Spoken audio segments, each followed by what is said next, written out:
The morning sun had barely risen when the low rumble of a Harley-Davidson echoed through the quiet neighborhood. It wasn't just any Harley. It was a gleaming black and chrome motorcycle, polished to perfection, its custom paint reflecting every ray of light like liquid fire. The Harley wasn't just a machine. It was a memory, a bond, and a piece of legacy. For Daniel, the homeowner, the Harley meant far more than horsepower. It had belonged to his late brother, a fellow veteran who had passed away in an accident years ago. Daniel had restored it piece by piece, spending nights in the garage carefully polishing bolts, tuning the engine, and making sure it roared with the same thunder his brother once loved. When the bike growled to life, it was like hearing his brother's laughter again. The machine was family. But not everyone in the neighborhood respected that. Standing across the street was Ethan, a 17-year-old with more arrogance than maturity, and unfortunately, the son of the HOA president, Karen. Ethan had been staring at the Harley for weeks, swaggering around the cul-de-sac and boasting to his friends that soon he'd be riding that beast. That morning, he decided to make good on his talk. "Hey, Mr. Carter," Ethan called out, his voice full of the entitled confidence only a spoiled teenager could muster. "Why don't you let me take that Harley for a spin? I've been telling everyone I'll get to ride it. You don't want to disappoint, right?" Daniel froze for a moment, rag in hand as he polished the chrome handlebars. His expression remained calm, but inside, a storm brewed. He slowly turned, meeting Ethan's smirk with steady eyes. "No," Daniel said firmly, his voice carrying the weight of finality. "This bike isn't for loan. Especially not to you." Ethan's grin faltered, but arrogance quickly returned to mask the sting of rejection. "Come on," he scoffed. "It's just a motorcycle. You act like it's some kind of sacred relic. I know how to ride. I'll bring it back in one piece." Daniel set the rag down on the seat and stepped closer, his broad shoulders casting a shadow across the driveway. "You don't understand," he said, his tone even but sharp. "This Harley isn't just metal and wheels. It's part of my family. And no one rides it but me." For a split second, Ethan's bravado cracked. His eyes flickered with something that looked like fear, but it was quickly replaced by a sneer. "You'll regret this," he muttered. "My mom runs this HO. You think you can just say no to me?" Daniel's jaw tightened. He had lived long enough to recognize the dangerous combination of immaturity and entitlement. And when backed by a parent like Karen, a woman notorious for sticking her nose in everyone's business, Ethan's words weren't empty threats. By noon, the storm arrived. Karen herself marched down the sidewalk, heels clicking like hammers against the pavement. Her face was red with fury, her clipboard tucked tightly under her arm like a weapon. She didn't even greet Daniel. She started shouting before she reached his driveway. "How dare you!" she shrieked. "My son is a responsible young man, and you embarrassed him in front of his friends. He just wanted to borrow that old bike of yours, and you treated him like a criminal." Daniel leaned against the Harley, arms crossed, eyes steady. "Your son demanded my Harley. I told him no. That should have been the end of it." Karen's lips curled into a venomous smile. "You forget who runs this neighborhood. If you won't cooperate, then we'll make you. I can find at least a dozen violations on your property right now." She waved her clipboard like a sword, flipping through papers. "Overgrown grass, noise complaints, improper vehicle storage. You think that motorcycle belongs out here? It looks like clutter to me." Daniel didn't flinch. Years of military discipline had taught him to face threats head-on. "This Harley isn't going anywhere. Neither am I. You can write whatever you like on that clipboard, but it won't change a thing." Karen's eyes narrowed. "You'll regret crossing me," she hissed. "People in this neighborhood know better than to say no to me.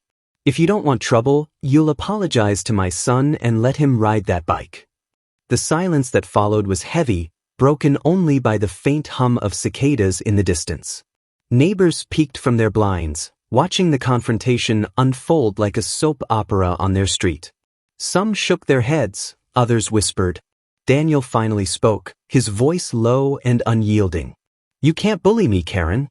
And you certainly can't bully your way onto my Harley. This ends here." Karen spun on her heel, her face twisted with rage, and stormed off, dragging Ethan by the arm. But as she disappeared into her pristine White House, Daniel knew this wasn't over. The Harley gleamed in the fading sunlight, but its shine now carried a shadow. The war with the HOA had officially begun. The next morning dawned deceptively peaceful. Birds chirped in the oak trees lining the cul-de-sac, sprinklers hissed in distant yards, and neighbors walked their dogs along the neatly trimmed sidewalks. But Daniel knew the calm was only a mask. Karen never let things go. By mid-morning, the first sign of trouble appeared, a bright yellow envelope taped to Daniel's front door. Stamped across the top in bold letters were the words "Notice of Violation." He tore it open and scanned the contents. Failure to maintain landscaping standards. Improper storage of non-approved vehicles in driveway. Noise disturbance complaints regarding motorcycle activity. The list went on, each allegation more absurd than the last. Daniel let out a humorless chuckle. His lawn was trimmed with military precision, the Harley was parked legally in his own driveway, and the only sound it made was when he tuned it once a week. Clearly, this wasn't about rules. This was about Karen. As Daniel stood on his porch reading the letter, a few neighbors passed by. Some offered sympathetic glances, but most looked away quickly, as though afraid that acknowledging him would bring Karen's wrath onto them too. That silence told Daniel everything. People had learned to live under her shadow, and no one wanted to be her next target. But Daniel was not no one. He walked back to the garage, hung the violation letter on the wall with a pushpin, and muttered, "Evidence." Then he sat on his Harley, ran his hand along the cool chrome, and thought about what his brother would have done. The answer came easy: stand your ground. By afternoon, Karen escalated. She arrived with 2 other HOA board members, striding up Daniel's driveway with clipboards in hand like a squad of enforcers. Ethan trailed behind, arms crossed smugly, a smirk plastered on his face. "Mr. Carter," Karen began, her voice dripping with false politeness, "we've received multiple complaints regarding your property, specifically this motorcycle." She gestured at the Harley as though pointing out a pile of trash. "It violates the aesthetic harmony of the neighborhood. You need to remove it from sight immediately." Daniel didn't move. "It's not leaving." One of the board members, a balding man with nervous eyes, cleared his throat. "We have bylaws, sir. Section 12, Article 4, vehicles of non-standard design cannot be displayed in driveways. They must be stored in garages or off-site." Daniel's lips tightened. "This Harley is standard enough to be recognized across America. It's in my driveway, on my property, legally registered. And it's not going anywhere." Karen's smile turned sharp. "If you refuse to comply, we'll have no choice but to fine you. Daily. And trust me, those fines add up fast." Ethan couldn't resist adding his jab. "Or you could just let me ride it, and this whole thing would go away." The arrogance in his tone lit a spark of anger in Daniel's chest. He stepped closer, towering over the teenager, his voice calm but edged with steel. "The answer was no yesterday. It's no today. And it'll be no tomorrow. You don't get to demand something that doesn't belong to you." Karen bristled. "Are you threatening my son?" Daniel shook his head. "Not a threat. The fact, he doesn't ride this bike." The tension hung thick in the air. Finally, Karen snapped her clipboard shut with a loud crack. "Very well. We'll let the fines do the talking. And when you're drowning in debt, maybe then you'll learn what happens when you defy this HOA." She turned sharply and marched off, her board members scrambling to keep up. Ethan followed, throwing one last glare over his shoulder. Daniel exhaled slowly, his pulse steady despite the fire in his veins. He knew exactly what Karen was doing: intimidation. The weapon of choice for tyrants who had no real power outside of fear. And while it had worked on others, Daniel had faced far worse than an HOA president with a clipboard. But what troubled him most wasn't the fines or the threats. It was Karen's willingness to twist the rules, to invent violations out of thin air, to abuse her position just to feed her son's entitlement. That made her dangerous. That evening, as the sun dipped low and painted the sky orange, Daniel sat on his porch with a notebook. He began documenting everything: dates, times, threats, witnesses. Each detail went into the growing file, not just for defense, but for something bigger. He wasn't planning to fold. He was planning to fight. Then his phone buzzed. It was a call from the state attorney's office, confirming tomorrow's briefing. Daniel was scheduled to meet with them regarding an unrelated case, one involving fraud investigations in local municipalities. But now an idea sparked. If Karen thought her HOA throne made her untouchable, she had no idea who she was dealing with. Daniel leaned back in his chair, the violation notice pinned on the garage wall fluttering slightly in the breeze. He whispered to himself, "They want a war. They just got one." The next day began with a storm in disguise. Daniel woke early, polished the Harley until it gleamed, and rolled it proudly into the driveway. It wasn't an act of rebellion, it was a statement. He would not be bullied into hiding what was his. By mid-morning, as he prepared his notes for the state attorney briefing later that afternoon, the sound of voices carried through the cul-de-sac. He peeked out the window and wasn't surprised. Karen was at it again. This time, she had a small entourage. 2 HOA board members, her son Ethan, and, as Daniel would soon learn, a plan that went far beyond fines and warnings. They stopped directly in front of his driveway. Karen's voice, shrill but calculated, rang out loud enough for nearby neighbors to hear. There it is. The eyesore, the danger to our children, and a blatant violation of HOA bylaws. Ethan crossed his arms, glaring at the Harley like it had personally offended him. "You should have just let me ride it. None of this would have happened." Daniel stepped outside, calm as ever. "Morning, Karen. Didn't expect a parade." Karen ignored the jab.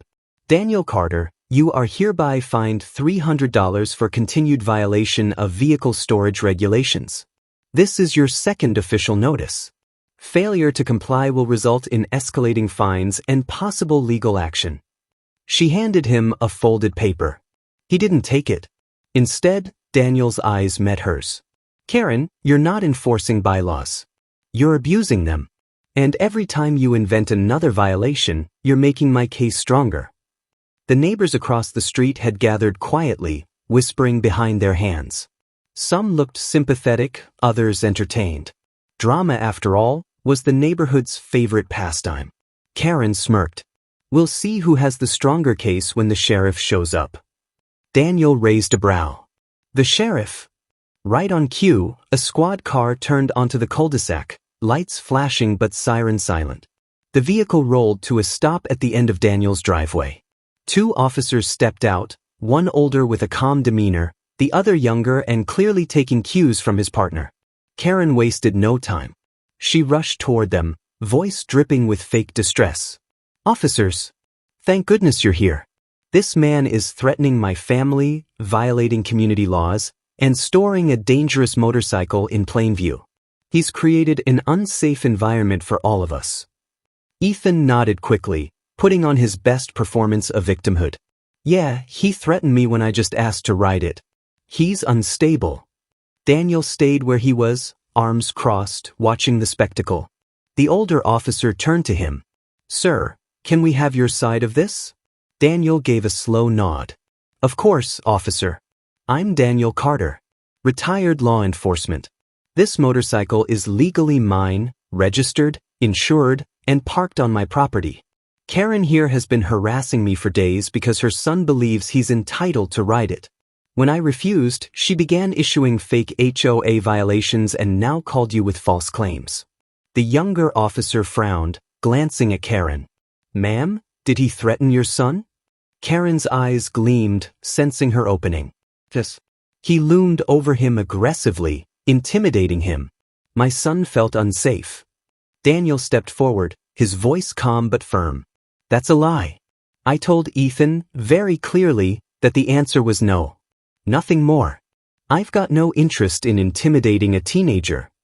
The older officer studied him carefully. "Do you have any documentation of the harassment?" Daniel motioned toward his garage. "Pinned to my wall.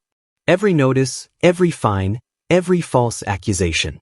And if you'd like, I can show you the bylaws of this HOA. Not one of her claims about this Harley holds water." For a moment, silence reigned. Neighbors leaned closer, eager for the showdown's outcome. Karen wasn't finished. "Officers, don't let him fool you. He's aggressive, combative, and disruptive to the peace of this neighborhood. He's hiding behind his law enforcement background to intimidate us." The younger officer shifted uneasily, but the older one had heard enough. He turned back to Daniel. "Sir, if you don't mind, could we take a look at the paperwork?" "Not at all," Daniel replied. He led them into his garage, where the yellow and pink violation slips were pinned neatly to the wall in chronological order. His notebook, detailed with dates and descriptions, sat open on the workbench.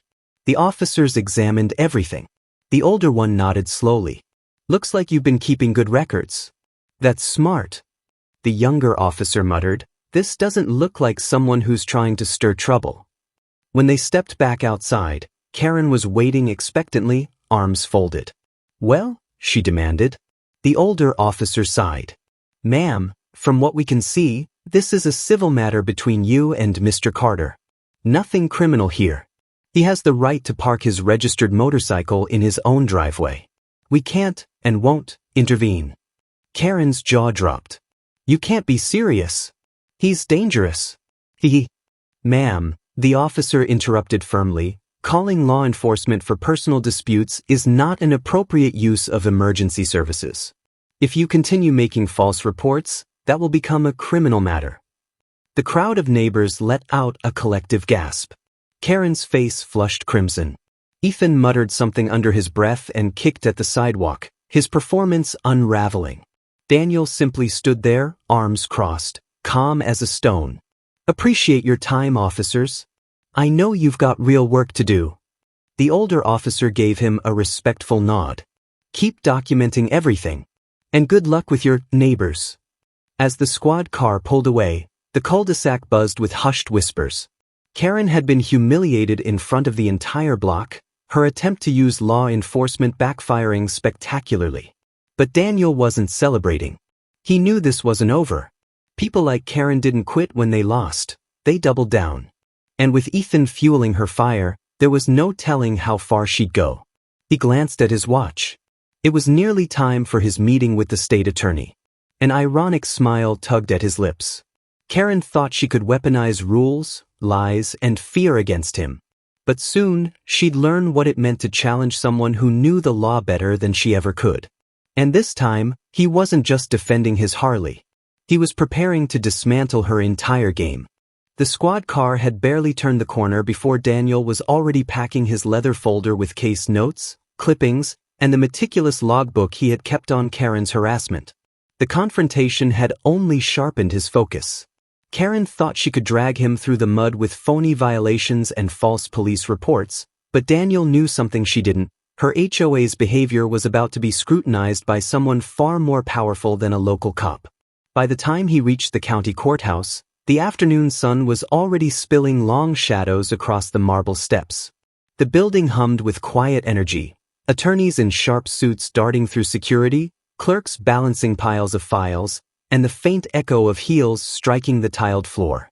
Daniel checked in, received his badge, and was ushered into a conference room where Assistant State Attorney Maria Delgado sat waiting. She was sharp-eyed, mid-40s, and known across the county for her precision and patience. She glanced up from a folder as he entered. "Daniel Carter," she greeted, standing to shake his hand. "Retired law enforcement, correct?" "That's right," Daniel replied. "And currently being harassed by a homeowners association run by someone who doesn't understand the limits of her power." Delgado gestured for him to sit. "Tell me everything. Start from the beginning." For the next 20 minutes, Daniel laid it all out. The first confrontation with Ethan, the bogus violation notices, Karen's public humiliation tactics, and most recently, the police being dragged into a civil dispute. He slid the folder of neatly organized documents across the table. Each notice, each email, each incident was time-stamped and detailed. Delgado flipped through, her brow tightening with each page. "You've kept excellent records. That will help us a great deal." Daniel leaned back slightly. "Karen sees the HOA as her personal kingdom. But I've been talking to neighbors. I'm not the only one. People are afraid to speak up, but she's fined families for the color of their shutters, harassed an elderly couple for keeping wind chimes, even tried to block a veteran from flying the American flag. This isn't about community standards, it's about control. Delgado closed the folder slowly. I've heard whispers about this HOA before, but nothing concrete. Until now. What you've given me is more than just a personal dispute. This shows a potential pattern of misuse of HOA authority. Daniel's eyes narrowed. How far could this go? Far, Delgado replied. HOAs operate under state law. When their leaders overstep, especially with fraudulent fines, misuse of funds, or harassment, it becomes our business. If Karen has been leveraging her role to intimidate homeowners, falsify claims, or misuse HOA money, we could be looking at civil penalties and even criminal charges. Daniel allowed himself a small smile. Good. Because if she thinks this ends with her embarrassing me in front of the neighborhood, she's mistaken. Delgado tapped her pen thoughtfully. But I need more than your case. One man's records are solid, but if we're going to move, I need a pattern. Multiple homeowners willing to testify, bank statements if we can get them, and any signs of financial impropriety. Harassment is one thing. Misuse of funds is another. It gives us teeth. Daniel nodded slowly. I can get you that. People trust me. They've been watching Karen's antics for years. If they know the state attorney's office is interested, they'll talk. Delgado gave him a calculating look. Then you're not just a complainant, Mr. Carter. You might be the bridge between us and an entire community too scared to fight back. For a moment, Daniel felt the old adrenaline rush of his policing days.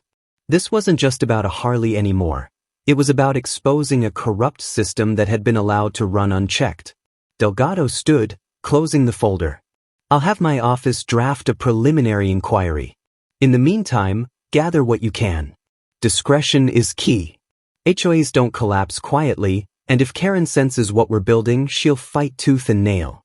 Daniel rose too, shaking her hand. She already called the cops on me once today. Let her bring whatever she wants. I'll be ready. That night, Daniel drove home under a sky streaked with orange and violet. The cul-de-sac was eerily quiet as he pulled into his driveway. The Harley gleamed under the porch light, untouched, a silent symbol of his defiance. But he could feel the eyes. Curtains twitched. Porch lights clicked on. Somewhere in the shadows, Karen was no doubt fuming, replaying the humiliation of the morning. As he entered his house, he set the folder of notes down on his kitchen table and poured himself a glass of water. The silence inside was a stark contrast to the storm brewing outside. He knew the calm wouldn't last. And he was right. At exactly 8:15 p.m., a loud knock rattled his door. Daniel opened it to find his neighbor, an older man named Frank, standing nervously on the porch.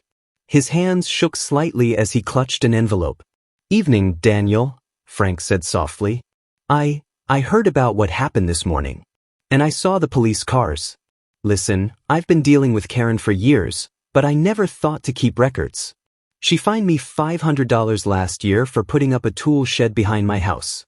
Said it violated HOA design standards, but I checked the bylaws myself. Nothing in there.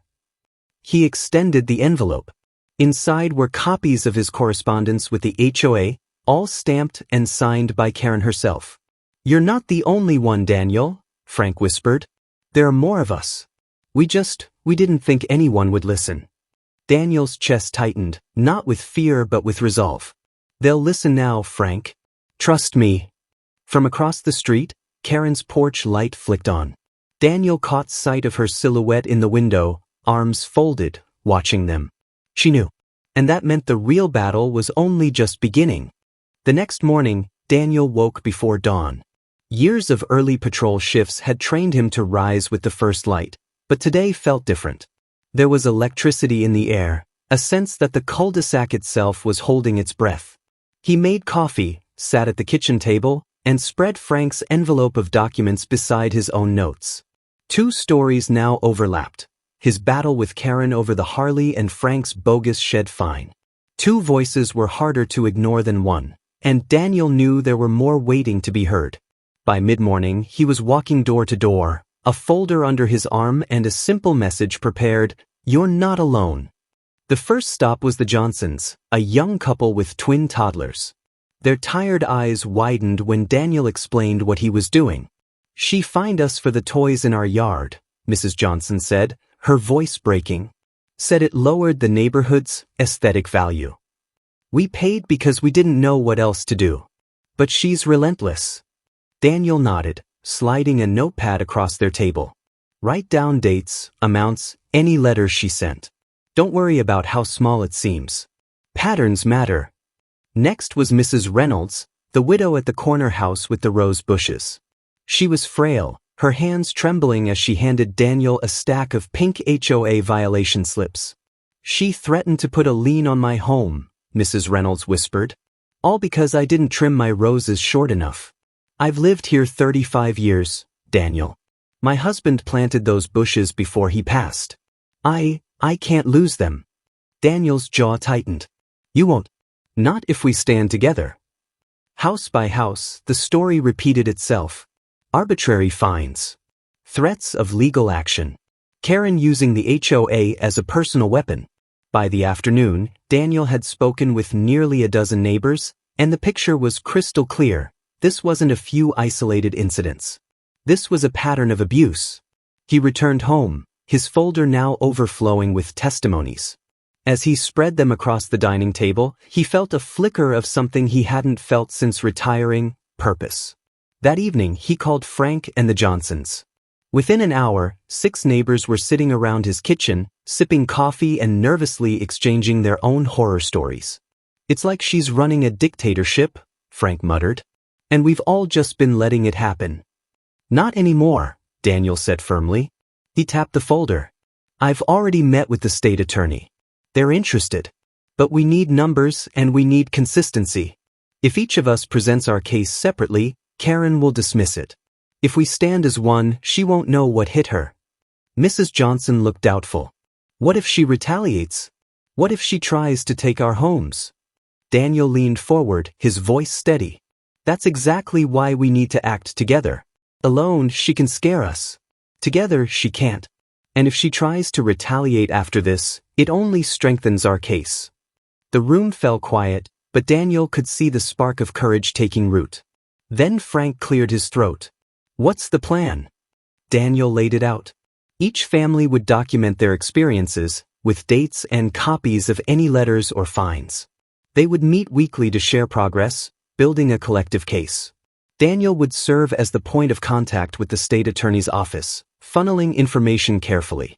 By the time the meeting broke up, the neighbors left with lighter shoulders. For the first time in years, they weren't just victims, they were part of something bigger. 2 nights later, Daniel sat at his desk, typing summaries of each neighbor's account. The evidence was damning. Frank's illegal shed fine. The Johnsons' harassment over toys. Mrs. Reynolds' threatened lien over roses. A veteran fined for flying his flag too high. A single mother fined repeatedly for excessive laundry drying because she used a clothesline. Each story painted Karen not as a leader maintaining standards, but as a bully with unchecked power. At 9 p.m., his phone buzzed. It was an unknown number. He answered cautiously. "Carter." A hushed voice replied. "Mr. Carter, this is Alex. I'm the HOA treasurer." Daniel sat up straight. "Go on." I can't talk long. But I've seen the books. Karen's been moving money around, authorizing expenses without board approval. Thousands of dollars missing. Landscaping contracts that don't exist. Payments to companies tied to her relatives. It's bad." Daniel's pulse quickened. "Can you prove it?" "I have copies," Alex whispered. "But if she finds out I talked, she'll ruin me. If you're working with the state attorney, I want this to stop. I'll meet you, but it has to be discreet." "Tomorrow," Daniel said firmly. "My place. 8 sharp. Bring everything." Alex agreed and hung up quickly. Daniel sat in silence for a long time, the weight of the moment settling over him. This was it, the missing piece. Harassment and bogus fines were serious, but financial corruption? That was the hammer that could bring Karen's empire crashing down. The next morning, Daniel was out early again, jogging past the cul-de-sac. Karen's house loomed across the street, blinds drawn tight. But he noticed something new. Two cars parked in her driveway. One of them was Ethan's, his son. The same boy who had tried to lay claim to Daniel's Harley. Daniel slowed his pace, watching from a distance. For a brief second, the blinds shifted, and he caught the flash of Karen's eyes peering out. She knew something was changing. He could feel it. But this time, he wasn't alone. As he returned home, he looked at the Harley parked proudly in his garage. Karen had tried to take it, to humiliate him, to call the cops and paint him as a criminal. But instead, she had awakened something much larger. A neighborhood united, a case growing by the day, and now, the possibility of exposing corruption at the highest level of their HO. Daniel poured himself another coffee and smiled grimly. For years, Karen had ruled unchecked. But now the balance of power was shifting. And when Alex arrived that night with the financial records, Daniel knew the storm would truly begin. The night air carried a nervous weight as Alex, the HOA treasurer, stepped into Daniel's house clutching a plain manila folder. His shoulders hunched as though the very papers inside might burn him if Karen knew he'd brought them. Daniel gestured him in quickly, locking the door behind him. "You're safe here," he said. "Let's see what you've got."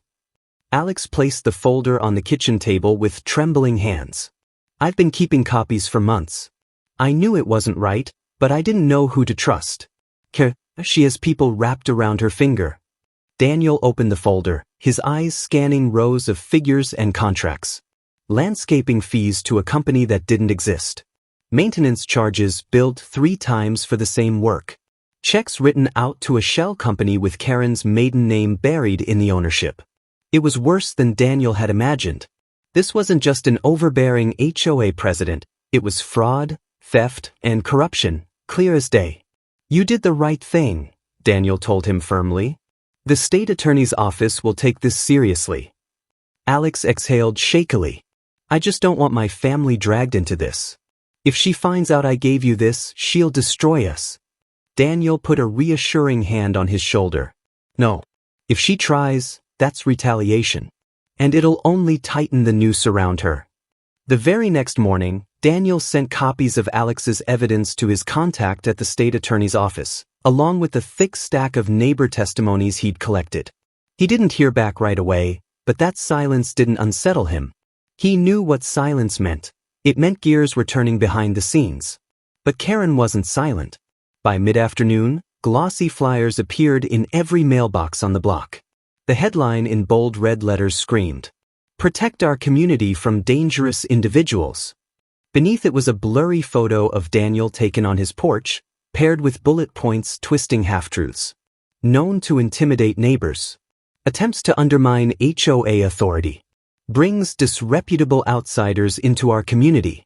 At the bottom was Karen's signature and the seal of the HOA. Daniel stood in his driveway, one of the flyers crumpled in his fist, as neighbors emerged from their homes holding the same sheet of lies. For a moment, he wondered if fear might drive them back into silence. But then Frank walked up, waving his flyer like a battle flag. "Pathetic," Frank barked. "You'd think she'd have better ammo than this. Everyone here knows the truth now. She's scared, Daniel. That's why she's flailing." The Johnsons nodded. "She's trying to divide us. It won't work." And just like that, the neighbors' resolve hardened. Karen's smear campaign had the opposite effect. It united them further. 3 days later, everything came to a head. The HOA held its monthly board meeting in the community clubhouse. The place was packed, every chair taken, neighbors lining the walls, tension thick as smoke. Karen sat at the head of the table, Ethan beside her, smug as though the Harley already belonged to him.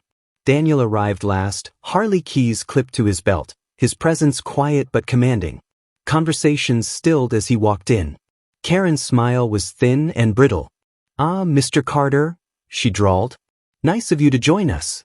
Perhaps you'll finally explain why you've been interfering in community affairs." Daniel didn't sit. He placed a thick folder on the table in front of her. "I don't need to explain anything, Karen. But you will." She blinked, her composure cracking for just a second. "Excuse me?" Daniel raised his voice so everyone could hear. "Inside this folder are documented cases of harassment, unlawful fines, and financial misconduct. Signed statements from your neighbors. Proof of funds misused under your presidency. And copies are already with the state attorney's office. A murmur rippled through the crowd. Ethan shifted uncomfortably, glancing at his mother. Karen slammed her hand on the table. Lies. Fabrications. You're trying to poison this community against me. Daniel leaned forward, his tone calm but cutting. Tell them, Karen. Tell these people why Mrs. Reynolds was threatened with a lien over her rose bushes. Tell the Johnsons why their children's toys became a violation. Tell Frank why his shed was fined into oblivion. Or maybe, he tapped the folder, tell us where the missing thousands from the HOA budget went. The room erupted, neighbors shouting, demanding answers. Karen's control was crumbling before everyone's eyes. Ethan stood, puffing his chest. You can't talk to my mom like that. We're in charge here. But Daniel didn't even look at him. His eyes stayed locked on Karen. Not anymore. At that moment, the clubhouse doors opened. 2 men in suits entered, flashing badges. The room fell silent instantly. Office of the State Attorney, one of them announced. We're here regarding an ongoing investigation into the HOA's financial activities. Gasps rippled through the crowd. Karen's face went pale, her words fumbling. This is outrageous. I demand. But the agent cut her off. Ma'am, you'll have your chance to speak. But for now, we need to review records immediately. Karen's chair scraped as she tried to stand. Ethan, do something, she hissed. But Ethan only stood frozen, all his bravado gone. The neighbors, once fearful of Karen's power, now watched with grim satisfaction. Mrs. Reynolds dabbed at her eyes. Frank folded his arms, a grin spreading wide. Daniel stayed silent, his work done. He didn't need to gloat. The truth spoke louder than he ever could. By the end of the night, Karen's empire had collapsed. The state attorney's office seized HOA records, Alex handed over his copies, and the board voted unanimously to suspend Karen pending investigation. As neighbors spilled into the parking lot, relief buzzed through the air. Some hugged. Others laughed in disbelief. Years of fear had cracked in a single evening. Frank clapped Daniel on the back. You didn't just save your Harley, my friend. You saved this whole neighborhood. Daniel smiled faintly, glancing toward his garage where the Harley would rest untouched. It wasn't just me. It was all of us. Together. For once, the cul-de-sac felt like a community again. And as Daniel rode his Harley the next morning, the sun rising over a neighborhood free from Karen's grip, he knew the battle had been worth every second.